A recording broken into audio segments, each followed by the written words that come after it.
everyone, and welcome to my YouTube channel. My name is Lindsay. In today's video, I'm going to be showing you how I upcycled a piece of furniture I bought from Facebook Marketplace. I'll walk you through my prep process and show you how I achieved the final look on the piece using Valspar's Limewash glaze. So if this interests you, stick around and keep watching.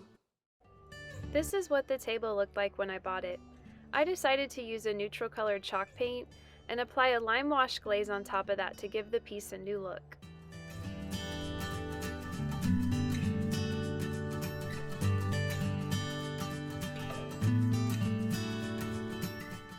So let's start with the prep process.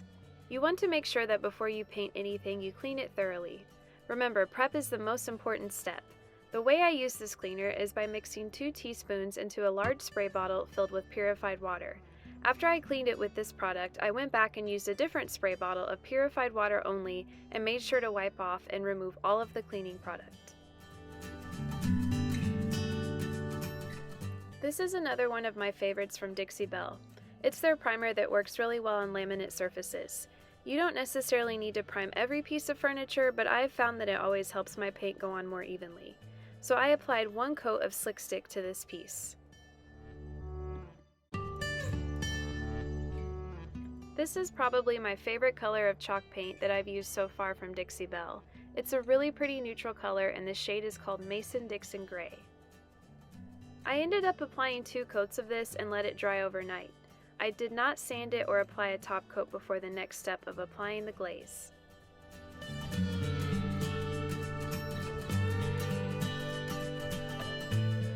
I just wanted to show you a few pieces I've painted in my home with that same color. This is a before and after of my nightstand.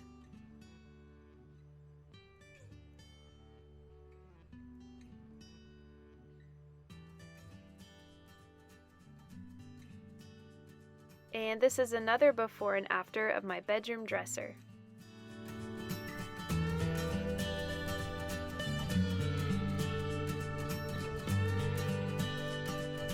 So now I'm going to show you how I applied the Valspar Limewash glaze on top of the chalk paint. This is going to give the piece a whitewashed appearance.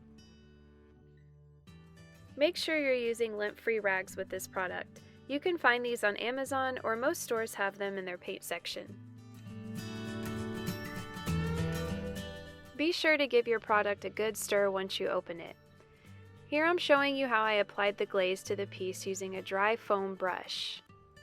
It's easier to work in smaller segments when applying this.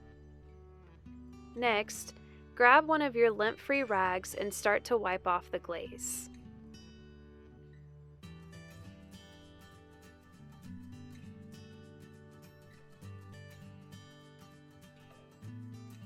While I was applying this, I was trying to be as consistent as possible, but also trying to make it look random. You don't necessarily want this wash to look perfect, and as the container states, it's creating a gently lived-in effect. The back of the container states that you can also apply it using a slightly damp cotton rag. Just know that there's more than one way you can apply this product. I continued to repeat this process until the entire top of the table was covered.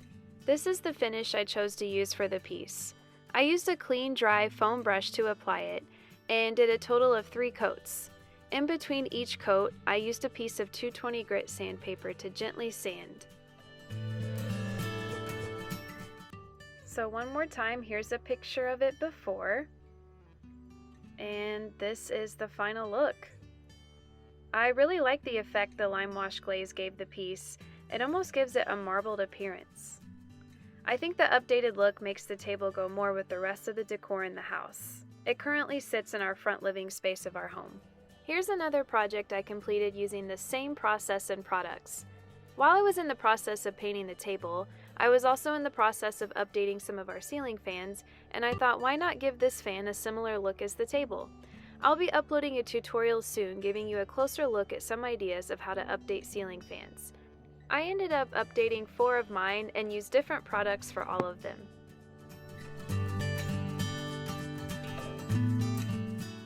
So if you enjoyed today's video or found it useful, please give it a thumbs up. I have a lot more projects I'll be working on around the house and I can't wait to share those with you, so don't forget to subscribe to my channel.